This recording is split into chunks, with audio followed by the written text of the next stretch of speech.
ESPN Plus is one of the best apps that you can download for your TV. Well, in today's tech video, I'm going to show you 3 different ways of how you can install ESPN Plus on Fire TV Stick.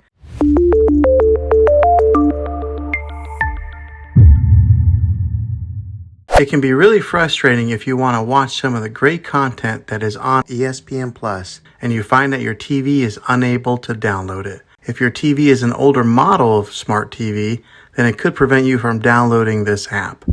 So the way that I'm going to show you how to install will be able to work on any model of TV, on any year of TV. You just have to have an HDMI port on your TV to plug into. I recommend getting a Roku stick or an Amazon Fire stick. Both of these media streaming players have the capability of download ESPN Plus. You then use a Roku or Fire stick as your main streaming player, which bypasses the operating system on your TV. If you want to spend a little more and get a more robust device that gives you a few more options, then take a look at the Apple TV 4K. All these devices plug into the HDMI port on your TV, no matter how old it is, no matter what model it is. I've had great luck with all these streaming players, and I'll put links in the description down below of where you can get one of them. Well, hopefully this video was helpful for you. If it was, go ahead and click a thumbs up on it. Go ahead and subscribe to my channel. I make tech videos all the time, and I would love to have you back in the next one. Take care.